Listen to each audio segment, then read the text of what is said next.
Bonjour à tous, bienvenue sur Mathessa, ma chaîne de maths pour dédramatiser. Au programme aujourd'hui, leçon d'exercice pour les élèves de première spécialité, exercice sur événements indépendants. Nous sommes bien évidemment dans le chapitre de première spécialité qui traite des probabilités conditionnelles. Je vous insère comme d'habitude le lien vers la playlist du chapitre afin que vous puissiez vérifier vos acquis et vos connaissances. Connaissez-vous par exemple la formule pour une probabilité conditionnelle? Connaissez-vous également la définition de deux événements indépendants? J'ai donc préparé pour vous aujourd'hui deux exercices avec une philosophie totalement différente. Premier exercice, on doit démontrer que des événements sont indépendants, tandis que dans le deuxième exercice, on sait qu'ils sont indépendants et on cherche à calculer une probabilité, par exemple P de B. Si vous vous sentez suffisamment à l'aise, je vous propose donc comme d'habitude de mettre la vidéo en pause, tenter de résoudre ces deux exercices préparés pour vous, et on se retrouve évidemment juste après pour la correction. Allez, un brouillon, un crayon, et c'est parti! Alors naturellement, avant de commencer, un petit rappel de cours. Qu'est-ce que ça veut dire que deux événements sont indépendants? Eh bien, A et B sont indépendants si et seulement si, condition nécessaire et suffisante, P de A sachant B égale P de A. En d'autres termes, la réalisation de l'événement B n'a pas d'influence sur la réalisation de l'événement A. On peut aussi traduire cela par l'égalité de probabilité. P de A inter B, la probabilité de l'intersection, est égale à P de A fois P de B, le produit des probabilités. Exercice numéro 1, donc trois données numériques, P de A, P de B et P de A union B. Première question, il faut calculer P de A inter B. Alors on ne peut évidemment pas utiliser ceci puisqu'on ne sait pas que les événements sont indépendants. On va utiliser une notion de la classe de seconde qui s'appelle la formule de Poincaré, que certains enseignants appellent aussi la formule du crible. Je vous insère naturellement le lien vers la vidéo de la classe de seconde si vous voulez réviser. Alors qu'est-ce que c'est que la formule de Poincaré? Eh bien, P de A union B, c'est P de A plus P de B moins P de A inter B. Je remplace alors par les valeurs de l'énoncé. P de A union B 0,68, P de A 0,2 et P de B 0,6. Il me reste ici P de A inter B. J'ai finalement écrit un objet que vous connaissez tous qui s'appelle une équation. 0,2 plus 0,6, ça fait 0,8. 0,68 moins 0,8, ça fait donc moins 0,12. Attention, une probabilité, c'est toujours compris entre 0 et 1. C'est un nombre positif et toujours plus petit que 1.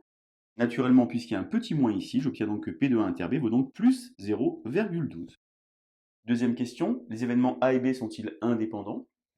Je vais donc maintenant utiliser cette caractérisation, mais attention, j'écris séparément les deux membres. Je vais donc évaluer ici P de A fois P de B. D'après l'énoncé, 0,2 fois 0,6, c'est-à-dire 0,12.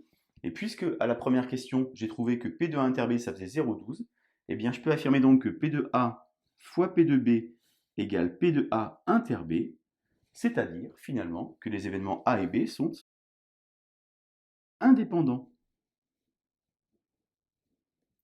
Ce qui signifie que la réalisation de A n'aura aucune influence sur celle de B, ou bien que la réalisation de B n'aura aucune influence sur celle de A. Exercice numéro 2, maintenant c'est tout à fait le contraire. On part de l'hypothèse que les événements sont indépendants et on va chercher à calculer une probabilité.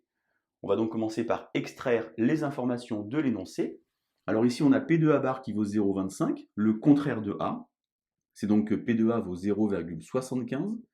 Puisque je sais que A et B sont indépendants, eh bien je peux écrire ceci, P de A fois P de B. P de A ça vaut donc 0,75 et P de B, eh bien ça vaut P de B puisque je ne le connais pas, c'est ce que je cherche.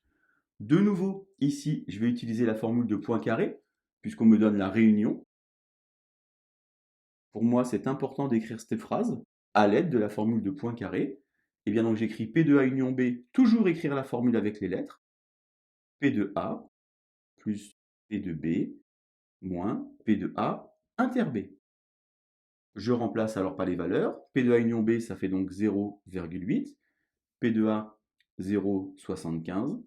P de B, eh bien je ne connais pas, donc je laisse P de B. Et enfin ici, P de A inter B, je l'ai écrit là, 0,75 fois P de B.